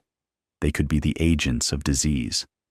And Pasteur pushed this idea into practical territory. He showed that heating wine and beer to a specific temperature killed the microorganisms that caused spoilage, a process we now call pasteurization, and you've seen that word on every milk carton you've ever bought. That's Pasteur's legacy, right there in your refrigerator. But it was a German country doctor turned researcher who really nailed the connection between specific microorganisms and specific diseases, and his name was Robert Koch. If Pasteur was the visionary, Koch was the engineer. He was methodical, precise, almost obsessively careful about proving his claims beyond any doubt. In 1876, Koch demonstrated that the bacterium Bacillus anthracus caused anthrax. He didn't just find the bacteria in sick animals. He isolated the bacteria, grew them in pure culture outside the body, injected them into healthy animals, watched those animals develop anthrax, and then recovered the same bacteria from the newly sick animals. That chain of proof, isolate, culture, infect, re-isolate, became formalized as Koch's postulates, and they're still taught in microbiology courses today. They were the gold standard for proving that a specific germ caused a specific disease. And with that framework in place, the floodgates opened. Over the next 2 decades, researchers identified the causative agents of one disease after another. The tuberculosis bacillus in 1882, that was Koch himself, and it won him the Nobel Prize. Cholera in 1883, also Koch. The diphtheria bacillus, the typhoid bacillus, the plague bacillus, the bacteria behind tetanus, gonorrhea, pneumonia. One by one, the invisible enemies were being named and cataloged. It was like turning on a light in a dark room and suddenly seeing everything that had been lurking there all along. For the first time in human history, physicians could point to the actual cause of a disease. Not bad air, not divine punishment, not an imbalance of black bile, a specific, identifiable living organism. Now, knowing the cause is one thing. Being able to do something about it is another. And here's where the story takes 2 parallel tracks that are both fascinating. One track is prevention, keeping people from getting infected in the first place. The other track is treatment, curing people who are already sick. And both tracks produced breakthroughs that changed the world. On the prevention side, Pasteur himself made the next great leap, building on Jenner's earlier work with cowpox. Remember, Jenner had shown that you could protect against smallpox by deliberately infecting someone with a milder related disease. Pasteur developed the concept of attenuated vaccines, The story goes that he had been working with chicken cholera bacteria, and a batch of cultures was accidentally left out over a summer holiday. When his assistant injected chickens with this old, weakened culture, the chickens got mildly sick but recovered. And then, here's the key, when those same chickens were later injected with fresh, virulent cholera bacteria, they didn't get sick at all. The weakened bacteria had somehow primed their bodies to fight off the real thing. Pasteur recognized what had happened, and he had the genius to generalize it. You could take a dangerous pathogen, weaken it through heat, chemicals, or repeated culturing, and use that weakened version to train the body's defenses. He called the technique vaccination in honor of Jenner's earlier work with vaccinia, the cowpox virus. By 1885, Pasteur had developed a rabies vaccine, and he famously used it to save the life of 9-year-old Joseph Meister, a boy who had been badly bitten by a rabid dog. Without treatment, rabies was essentially a death sentence. Meister survived. The news made Pasteur an international hero. On the treatment side, progress was slower but equally dramatic when it came. For most of the 19th century, even after germ theory was established, doctors still couldn't do much for a patient who was already infected. They could prevent infection through antiseptic techniques. Joseph Lister, inspired directly by Pasteur's work, introduced carbolic acid sprays and antiseptic surgical practices in the 1860s, dramatically reducing post-surgical infections and deaths. That was enormous. Surgery went from being essentially a coin flip, you might survive the operation but die of infection days later, to something with genuinely good odds. But once an infection had taken hold inside the body, medicine was still largely helpless. The dream was to find a chemical that could kill bacteria inside a living person, without killing the person. Paul Ehrlich, a German physician and researcher, called this the magic bullet, a substance that would target the invader and leave the host unharmed. Ehrlich spent years systematically testing hundreds of chemical compounds against the syphilis spirochete, and in 1909, his lab found that compound number 606, arsphenamine, later marketed as salvarsan, was effective against syphilis. It was toxic. It had terrible side effects. It had to be administered carefully, but it worked. It was the first true chemotherapeutic agent, the first drug designed to target a specific pathogen. Ehrlich's work opened the door to the idea that you could engineer chemical weapons against disease, and that door would eventually lead somewhere extraordinary. But the real revolution in treatment didn't arrive until 1928, and it arrived, as so many great discoveries do, partly by accident.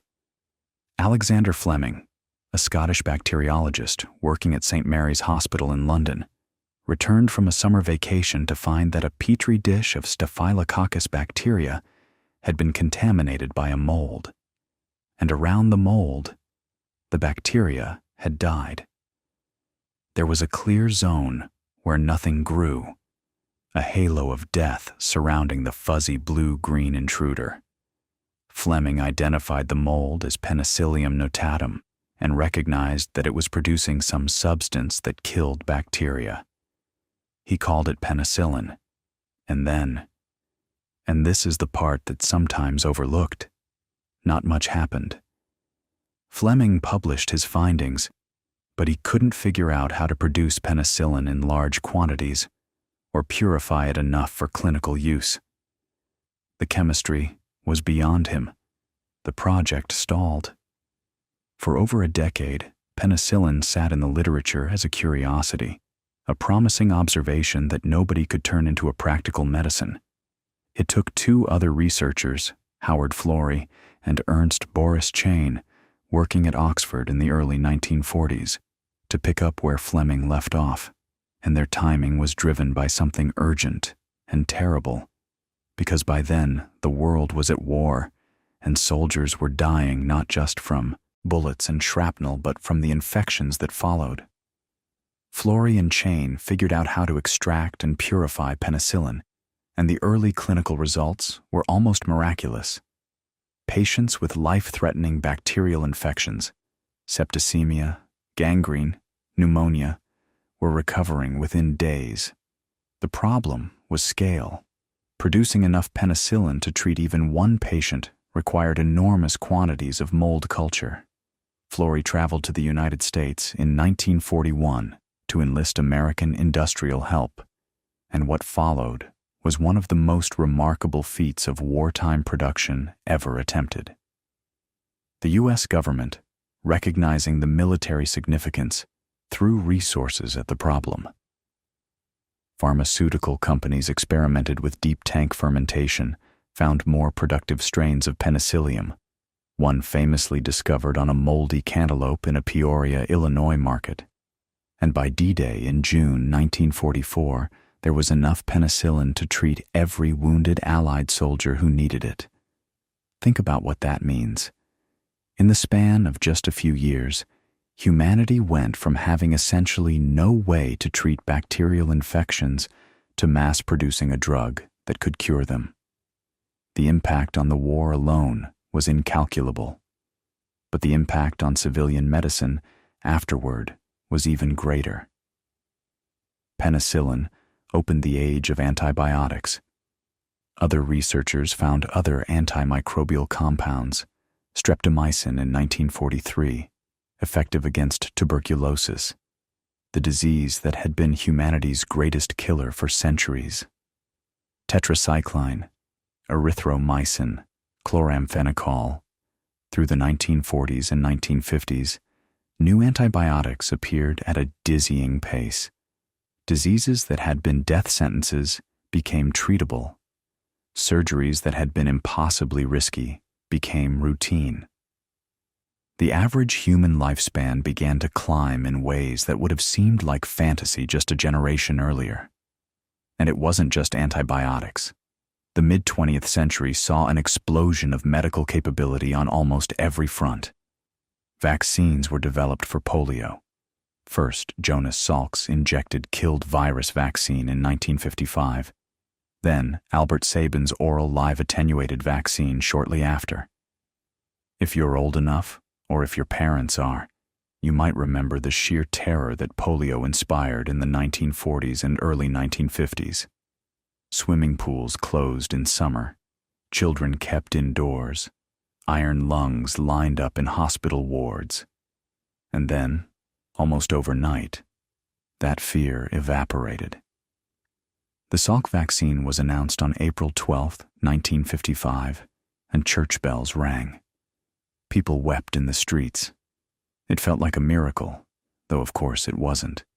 It was decades of painstaking research, building on everything from Jenner's cowpox to Pasteur's attenuated cultures, to the grueling laboratory work of growing poliovirus in cell cultures, which John Enders, Thomas Weller, and Frederick Robbins had figured out in 1949, earning them a Nobel Prize and making the vaccines possible. All of this, the antibiotics, the vaccines, the antiseptic surgery, the understanding of how diseases actually spread, rested on that single conceptual foundation that had been laid in the second half of the 19th century. Germ theory. The idea that specific microorganisms cause specific diseases. It sounds so simple now, almost obvious. But getting there required centuries of accumulated observation, the invention of new instruments, the courage of people like Semmelweis, who saw the truth before they could prove it, and the methodical brilliance of people like Koch, who built the framework of proof. And by the middle of the 20th century, medicine had been so transformed by this understanding that people began to believe infectious disease might be conquered entirely. In 1967, the U.S. Surgeon General William Stewart reportedly declared that it was time to close the book on infectious diseases. Whether he actually said those exact words is debated. It might be apocryphal, but the sentiment was real and widespread. Humanity had antibiotics, vaccines, clean water systems, sanitation infrastructure. The old killers were in retreat. But biology, it turns out, is not so easily defeated. And the story of what happened next, the unexpected counterattack, the rise of antibiotic resistance, the emergence of entirely new diseases that nobody saw coming. That story begins with something that doctors had noticed almost as soon as they started using antibiotics. Something quiet, something easy to overlook in the euphoria of all those miracle cures. Bacteria were fighting back. The first hints came embarrassingly early. Alexander Fleming himself warned about it. In his 1945 Nobel Prize acceptance speech, he described a hypothetical scenario. A man with a sore throat takes penicillin, but not enough to kill all the streptococci. The surviving bacteria, the ones that happened to tolerate the drug a little better, would multiply. And the next time that man got sick and passed those bacteria to someone else, the infection might not respond to penicillin at all. Fleming laid it out clearly, almost prophetically. He said, in so many words, that the misuse of penicillin could lead to resistant organisms. And then the world went ahead and misused penicillin on a truly spectacular scale. Here's the thing about antibiotic resistance. It's not some mysterious process. It's evolution.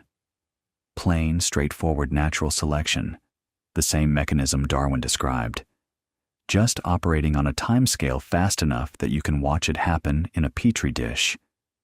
Bacteria reproduce incredibly quickly. Some species can divide every 20 minutes.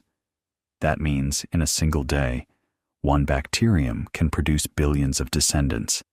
And every time a bacterium copies its DNA to divide, there's a small chance of a random mutation. Most mutations do nothing useful. Some are harmful to the bacterium.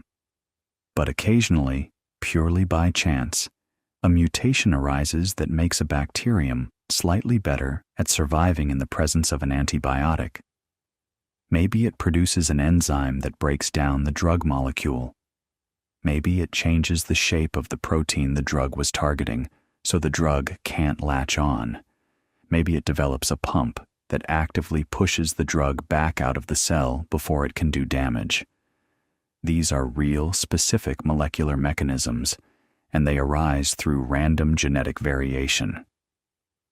Now, in a world without antibiotics, these mutations don't matter much. The resistant bacterium has no particular advantage. But the moment you flood an environment with penicillin or tetracycline or streptomycin, you've just created an enormous selective pressure. You've killed off all the bacteria that are susceptible, and the ones that happen to carry resistance, even slight resistance, survive. They multiply. They fill the ecological space left by their dead competitors. And suddenly, you have a population of bacteria that your drug can't touch. And it gets worse, because bacteria don't just pass genes to their offspring. They can share genetic material horizontally, sideways, between unrelated bacteria, even between different species. They do this through little rings of DNA called plasmids, which can carry resistance genes and get transferred from one bacterium to another through direct contact. So a resistance gene that evolves in one species of bacteria can end up in a completely different species.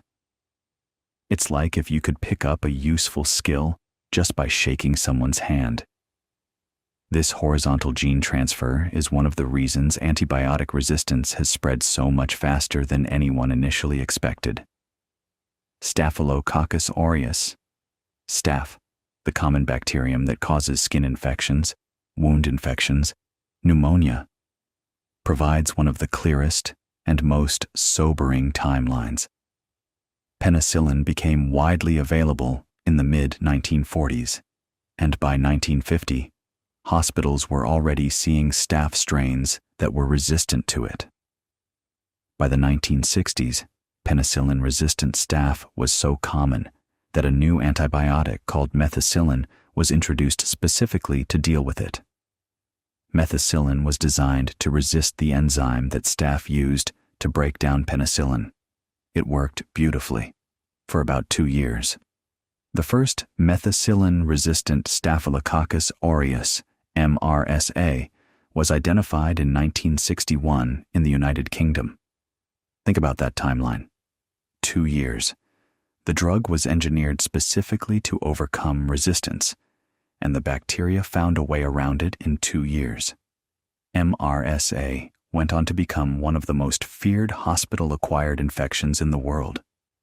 By the 1990s and 2000s, it was killing tens of thousands of people annually in the United States alone. And MRSA is just one example.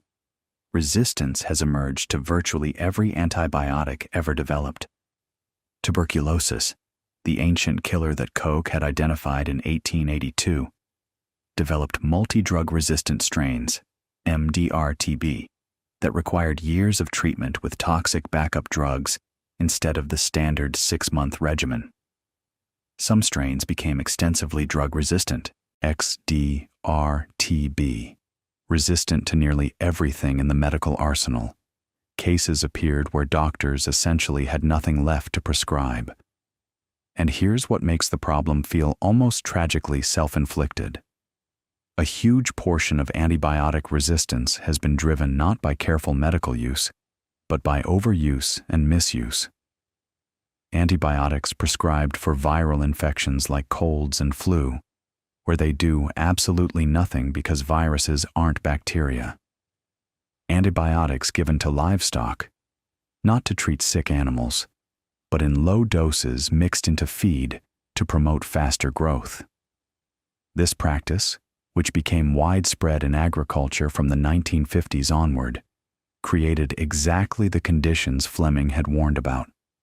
Constant, low-level exposure that didn't kill bacteria, but selected for resistant ones. By some estimates, more antibiotics have been used in animal agriculture than in human medicine. The resistant bacteria that evolved on farms didn't stay on farms. They spread through meat, through water, through soil, into human populations. Meanwhile, the pipeline of new antibiotics began drying up. Developing a new antibiotic is expensive, hundreds of millions of dollars in research, testing, and regulatory approval. And unlike a drug for heart disease or diabetes that a patient takes every day for decades, an antibiotic is typically used for a week or two. The economic incentive just isn't there. Pharmaceutical companies started pulling out of antibiotic research in the 1980s and 1990s, chasing more profitable drugs. The result was a growing gap. Resistance was accelerating, and new drugs weren't arriving fast enough to keep up. But the story of medicine's humbling in the late 20th century isn't only about resistance. It's also about the emergence of entirely new diseases, pathogens that seemed to come out of nowhere and reminded the world that the book on infectious disease was very far from closed. In June of 1981, the Centers for Disease Control published a brief, almost routine report about 5 young men in Los Angeles who had developed pneumocystis carinii pneumonia, a rare lung infection normally seen only in people with severely compromised immune systems. All 5 were previously healthy. All 5 were gay. Within months, similar clusters appeared, young men developing rare cancers, unusual infections, wasting away from diseases their immune systems should have easily handled. Something was destroying their immune defenses from within. The disease would come to be called AIDS, acquired immunodeficiency syndrome, and the virus that caused it, HIV, human immunodeficiency virus, would be identified in 1983 by teams led by Luc Montagnier in Paris and Robert Gallo in the United States, a discovery entangled in one of the bitterest priority disputes in modern science. But identifying the virus was only the beginning. HIV was a retrovirus, a type of virus that inserts its genetic material directly into the DNA of the host cell. Specifically, it targeted CD4 T cells, the very immune cells responsible for coordinating the body's defense against infection.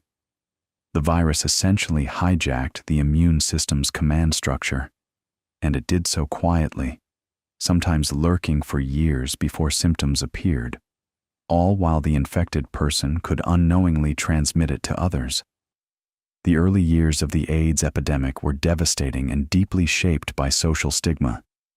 Because the disease first appeared prominently in gay communities, and soon after in intravenous drug users and hemophiliacs who received contaminated blood products, the public health response was agonizingly slow. Funding was delayed. Research was underprioritized. People died not just from the virus, but from neglect, from a society that was reluctant to confront a disease associated with marginalized groups. By the time the scale of the crisis became undeniable, HIV had spread globally. Sub-Saharan Africa was hit hardest. Entire generations were decimated. By the early 2000s, an estimated 25 million people had died of AIDS worldwide, and roughly 35 million were living with HIV. But the story also contains one of medicine's genuine triumphs of the late 20th century, and it came through the same kind of methodical, grinding laboratory work that had characterized every breakthrough we've talked about. Researchers developed antiretroviral drugs, medications that interfered with specific steps in HIV's replication cycle. The first, AZT, approved in 1987, helped but wasn't enough on its own. The virus mutated rapidly and developed resistance, much like bacteria with antibiotics. The breakthrough came in the mid-1990s with combination therapy, using 3 or more antiretroviral drugs simultaneously, each targeting a different part of the viral life cycle. This approach, called highly active antiretroviral therapy, or HAART, made it exponentially harder for the virus to develop resistance to all the drugs at once. When HAART was introduced around 1996, the effect was dramatic. AIDS went from a death sentence to a manageable chronic condition for those who had access to treatment. Death rates plummeted in wealthy countries almost overnight. But access was the key word. The drugs were expensive, $10,000, $15,000 per patient per year in the late 1990s. In sub-Saharan Africa, where the epidemic was worst, almost no one could afford them. This created one of the starkest moral crises in modern medicine. Effective treatment existed, but millions of people were dying because they couldn't pay for it. The fight to make antiretrovirals affordable and accessible in the developing world became one of the great public health campaigns of the early 21st century, involving activists, governments, generic drug manufacturers in countries like India and Brazil, and eventually large-scale international programs like PEPFAR, the U.S. President's Emergency Plan for AIDS Relief, launched in 2003. Millions of lives were saved. But the epidemic also exposed something that medicine's mid-century optimism had obscured: that disease is never purely a biological problem. It's entangled with economics, politics, prejudice, geography, and the basic question of who gets access to the tools that science creates. And HIV wasn't the only new threat. The late 20th and early 21st centuries brought a drumbeat of emerging infectious diseases that seemed to materialize from the margins of the natural world. Ebola, first identified in 1976 near the Ebola River in what is now the Democratic Republic of Congo, caused horrifying hemorrhagic fever outbreaks with mortality rates sometimes exceeding 90%. Nipah virus emerged in Malaysia in 1999. SARS, severe acute respiratory syndrome, appeared in southern China in late 2002 and spread to dozens of countries within months, a coronavirus jumping from bats to civets to humans in the crowded wildlife markets of Guangdong province. MERS, another coronavirus, emerged in Saudi Arabia in 2012. And then, of course, there was what happened in late 2019 in Wuhan, when a novel coronavirus began spreading through a seafood market and within weeks had changed the world in ways that none of us will ever fully forget. By January 2020, Chinese authorities had identified the pathogen, a novel coronavirus, soon named SARS-CoV-2. It was related to the original SARS virus, a cousin in the same family, but it behaved differently in ways that made it far more dangerous on a population level. The original SARS had been severe, but relatively hard to transmit. People generally became contagious only after they were already visibly sick, which meant you could identify them, isolate them, and break the chain. This new virus was sneakier. People could spread it before they felt any symptoms at all, sometimes days before. Some people spread it without ever feeling sick, and that single characteristic, pre-symptomatic and asymptomatic transmission, made containment almost impossibly difficult. Think about what that means from a public health standpoint. With SARS in 2003, you could screen travelers at airports, look for fevers, isolate the sick, trace their contacts, and stamp the outbreak out. The world managed it in about 8 months, with fewer than 9,000 confirmed cases. But when a virus spreads silently, through people who feel perfectly fine, who are going to work and hugging their families and sitting next to you on the bus, the old playbook doesn't work anymore. By March of 2020, COVID-19 had reached every continent except Antarctica. The World Health Organization declared it a pandemic on March 11th, and then came the lockdowns. Now, we could spend hours talking about the public health response, the politics, the fear, the economic devastation, the arguments about masks and school closures and everything else, and all of that matters enormously. But let's focus on the medical story, because what happened in the laboratories and hospitals during 2020 and 2021 was genuinely one of the most extraordinary chapters in the entire history of medicine, and it starts with the vaccines. On January 10th, 2020, Chinese researchers published the full genetic sequence of SARS-CoV-2 online. The virus's genome, its complete set of genetic instructions, was available for anyone in the world to download. And within days, scientists at multiple institutions had already begun designing vaccines against it. At Moderna, a small biotech company in Cambridge, Massachusetts, researchers led by their chief medical officer, Tal Zaks, had a candidate vaccine designed within 2 days of seeing the sequence. 2 days. By February 24th, they had shipped the first batch of doses to the National Institutes of Health for clinical testing. The first human volunteer received a shot on March 16th. Think about that timeline. From a brand new pathogen that nobody had ever seen before to a vaccine entering human trials in 66 days. In the entire prior history of vaccine development, nothing remotely like that had ever happened. The fastest previous vaccine development, the mumps vaccine in the 1960s, had taken about 4 years. Most took a decade or more. Here's what made it possible. And this is where the story connects back to everything we've been talking about all night. The speed wasn't magic. It wasn't recklessness. It was the accumulated weight of decades of foundational research finally paying off in a moment of crisis. The key technology was messenger RNA, mRNA. And to understand why it mattered so much, you need to understand what it is and why scientists had been working on it for years before anyone had heard of COVID-19. Your cells make proteins by reading instructions encoded in your DNA, but DNA lives in the nucleus, locked away, and the protein-making machinery sits outside the nucleus. So the cell makes a temporary copy of the relevant stretch of DNA, a messenger molecule made of RNA, and sends that copy out to the protein factories. The messenger RNA carries the instructions, the factories read them, the protein gets built, and then the mRNA breaks down. It's disposable. A photocopy, not the original.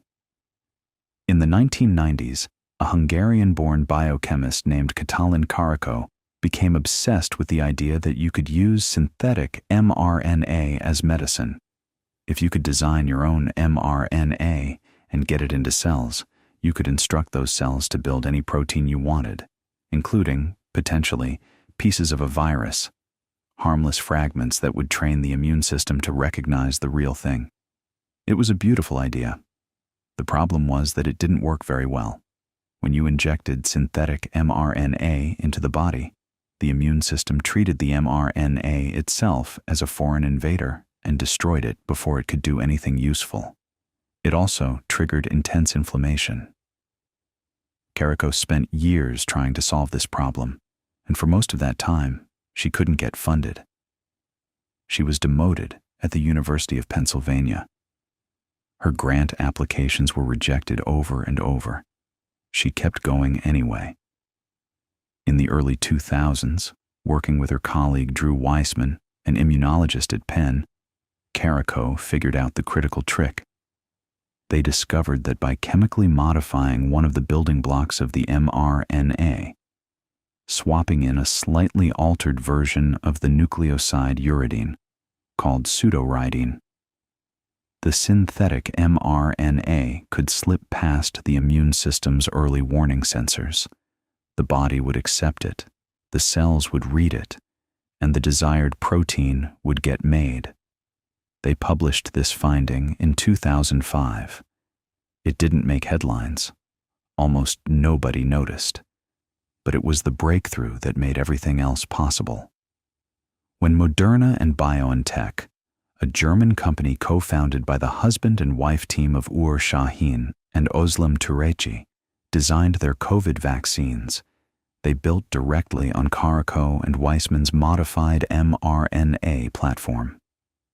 The vaccines worked by delivering mRNA instructions for the spike protein, that distinctive crown-shaped projection on the surface of SARS-CoV-2. Your cells would read the instructions, build spike proteins, display them on their surfaces, and your immune system would learn to recognize and attack anything carrying that spike. When the real virus showed up later, your body was already prepared. No weakened virus needed, no killed virus needed. Just a set of genetic instructions and your own cellular machinery. The clinical trials were massive and fast, tens of thousands of volunteers, and the results, when they came in late 2020, were stunning. The Pfizer-BioNTech vaccine showed about 95% efficacy against symptomatic disease. Moderna's was similar. These numbers were far higher than anyone had dared hope. On December 11th, 2020, less than a year after the virus's genetic sequence had been published, the FDA issued an emergency use authorization for the Pfizer-BioNTech vaccine. Moderna's followed a week later. The first non-trial vaccinations began almost immediately. It was, by any honest measure, one of the greatest achievements in the history of medicine. Not just because of the speed, but because of what it represented. The culmination of everything from Jenner's cowpox observations in 1796, through Pasteur's attenuated vaccines, through decades of immunology and molecular biology, and Katalin Karikó's stubborn refusal to give up on an idea that almost nobody believed in. But here's the thing, and this echoes something we've seen again and again tonight. The science was only part of the story. The vaccines existed. They worked. But getting them into arms around the world was an entirely different challenge, one that had less to do with biology and more to do with logistics, economics, trust, and politics. Wealthy nations pre-ordered billions of doses. Poorer nations waited. The same pattern that had played out with HIV antiretrovirals played out again. The tools existed, but access was unequal. COVAX, an international initiative to distribute vaccines equitably, struggled with funding and supply. And in many countries, including wealthy ones, significant portions of the population refused the vaccines altogether, driven by misinformation, distrust of institutions, political identity, or genuine confusion in an overwhelming information environment. The pandemic laid bare, once again, that medicine doesn't operate in a vacuum. It operates in the messy, complicated, sometimes irrational world of human beings.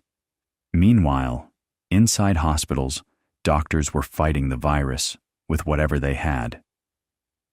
In the early months, treatment was largely supportive: oxygen, ventilators, prone positioning, the basics of keeping critically ill patients alive while their bodies fought. Clinicians tried repurposing existing drugs. Hydroxychloroquine got enormous attention early on, mostly driven by political enthusiasm rather than evidence, and rigorous trials eventually showed it didn't help.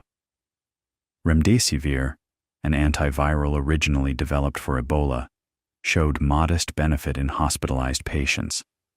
But the real treatment breakthrough came from an unglamorous source: a cheap, widely available steroid called dexamethasone.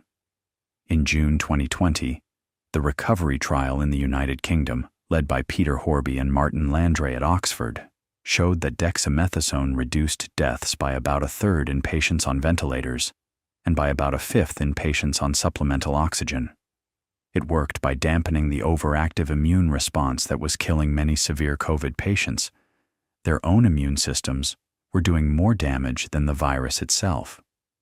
It was a reminder that sometimes the most impactful medicine isn't the newest or most expensive.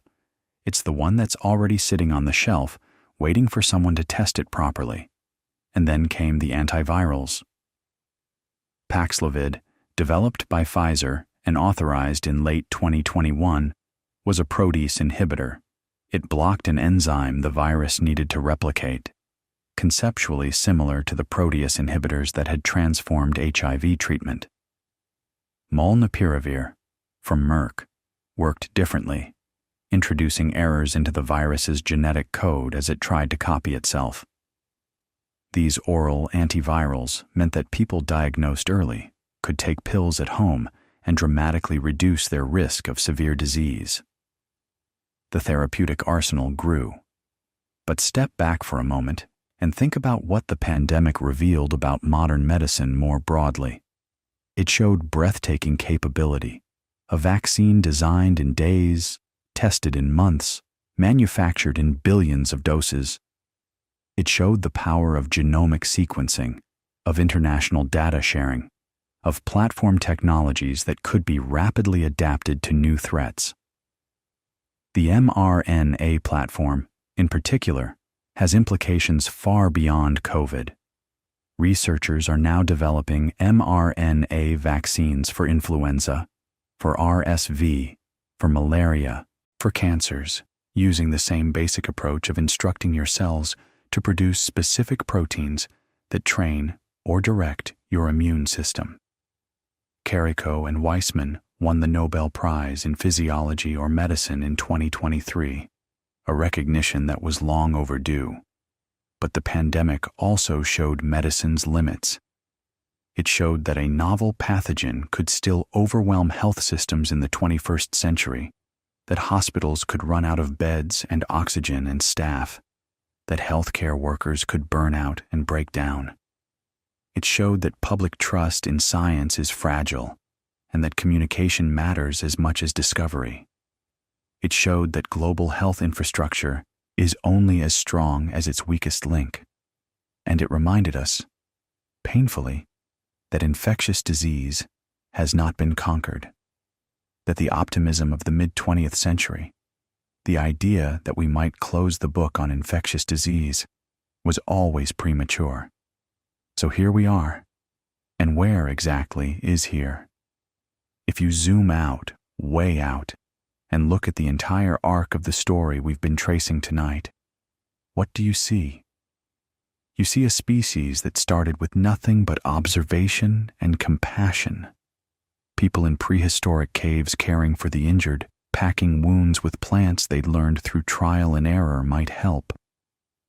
You see the slow, halting development of systems, Egyptian physicians cataloging treatments on papyrus, Greek thinkers daring to suggest that disease had natural causes, Islamic scholars preserving and extending that knowledge through centuries when it might otherwise have been lost.